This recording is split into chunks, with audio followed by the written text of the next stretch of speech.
से हटकर दिल्ली में कुछ घंटों के लिए काफी हलचल थी और उसकी वजह थी अंडरवर्ल्ड डॉन छोटा राजन। दोपहर बाद करीब 3:30-4 के दरमियान अचानक एक खबर उड़ी कि छोटा राजन की मौत हो गई।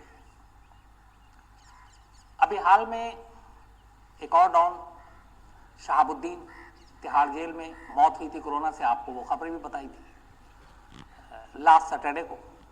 और शहाबुद्दीन कोरोना पॉजिटिव पाया गया, उसके बाद उसको दीनदयाल उपाध्याय अस्पताल ले जाया गया, जहां कुछ दिनों के बाद शहाबुद्दीन की कोरोना से मौत हो गई। उसी दौरान मैंने आपको ये जानकारी दी थी कि छोटा राजन भी इस वक्त एम्स में एडमिट है, भर्ती है। दरअसल छोटा राजन को जब 2015 से इंडोनेशिया से लेकर आया गया था यहाँ पर, तभी से वो तिहाड़ जेल में है और तिहाड़ जेल से उसको बाहर कभी निकाला नहीं गया थ्रेट की वजह से, और लगातार उसको अलग हाई सिक्योरिटी सेल में रखा गया। लेकिन इसी दौरान में चूंकि तिहाड़ में बहुत सारे लोग हैं और एक बात ये हो सकती है कि छोटा राजन बिल्कुल अलग सेल में तन्हा अकेला, तो कोरोना कैसे हुआ? तो जब तिहाड़ के जो मुलाजिम होते हैं, एम्प्लॉय होते हैं या सिक्योरिटी पर्सनल होते हैं, खाना देने या बाकी चीज़ों के लिए आपको किसी न किसी के संपर्क में आना पड़ता है। तो तिहाड़ जेल ऑफिशियल का यही कहना था कि ऐसे ही वहाँ के इंटरनल कुछ लोगों के संपर्क में आने से छोटा राजन को कुछ ऐसे सिम्टम हुए जिससे लगा कि कोरोना है। और ये बात है 15 अप्रैल के बाद की। तो 1-2 दिन तो देखा गया, मॉनिटर किया गया, फिर उसके बाद छोटा राजन का कोरोना टेस्ट हुआ। 20 अप्रैल को 20 अप्रैल को रिपोर्ट आई RT-PCR की और इस रिपोर्ट में पता चला कि छोटा राजन को कोरोना है। तो 20 अप्रैल को यह खुलासा हुआ कि छोटा राजन को कोरोना है। इसके बाद 20 से 21 अप्रैल तक छोटा राजन तिहाड़ में ही रहा, उसी बैरक में रहा। जो कोरोना के लिए जरूरी गाइडलाइंस थे, जो इलाज के लिए, वो तिहाड़ जेल ऑफिशियल लगातार मुहैया करा रहे थे। लेकिन 22 अप्रैल को छोटा राजन की तबीयत थोड़ी बिगड़ने लगी, सांस लेने में दिक्कत आने लगी। और जब देखा ये कि तिहाड़ जेल के डॉक्टर ने, तो उन्हें लगा कि थोड़ी हालत ठीक नहीं है। इसी के बाद कायदे से तिहाड़ जेल जो ऑफिशियल एफिलेटेड है वो DDO हॉस्पिटल के साथ है, लेकिन DDO हॉस्पिटल में भी बहुत मारामारी है। तो उस वक्त, और एक तो छोटा राजन की सिक्योरिटी का भी इशू था क्योंकि उसे लगातार थ्रेट है और इसीलिए उसको तिहाड़ में बिल्कुल तन्हा अकेला रखा जाता है। दाऊद गैंग से उसे खतरा है, दाऊद गैंग के बहुत सारे लोग तिहाड़ जेल में, कुछ ऐसे भी थे जो DDO हॉस्पिटल में भी एडमिट थे।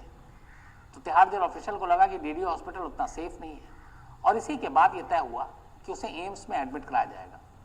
तो फिर सरकारी लेवल पर बातचीत हुई क्योंकि एम्स में भी हालत ठीक नहीं थी, बेड खाली नहीं था, लेकिन उसके बाद ले जाया गया और 22 अप्रैल को छोटा राजन को तिहाड़ से निकालकर एम्स में भर्ती किया गया। एम्स में भर्ती करने के बाद उसकी तबीयत अगले 1-2 दिन तक ठीक नहीं थी। उसे लगातार ऑक्सीजन पर रखा गया, ICU में रखा गया और वहीं उसका इलाज चल रहा था। तो 22 अप्रैल से छोटा राजन लगातार एम्स में था। अभी 3 दिन पहले 4 अप्रैल को छोटा राजन की तबीयत में कुछ सुधार हुआ तो उसे ICU से शिफ्ट कर दिया गया। ICU से शिफ्ट करने के बाद ऑक्सीजन की भी उसको अब जरूरत कम पड़ने लगी, तो वो रिकवर कर रहा था। लेकिन आज उसकी थोड़ी सी तबीयत बिगड़ी थी तो उसे कुछ देर के लिए ट्रॉमा सेंटर ले जाया गया एम्स में, और यहीं से ये खबर उड़ी कि छोटा राजन की मौत हो गई है। बहुत सारे चैनल पे भी चले, बहुत सारे वेबसाइट पे भी चले और उसी में फिर हम सब लगे रहे।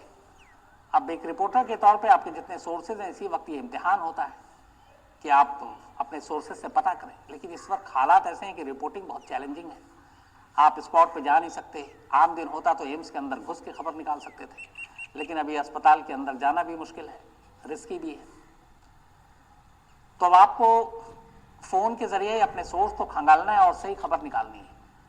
और दूसरी तरफ ये भी है कि कई चैनल लगातार ब्रेकिंग न्यूज भी चला रहे हैं कि छोटा राजन की मौत हो गई, लगातार चलती रही खबर।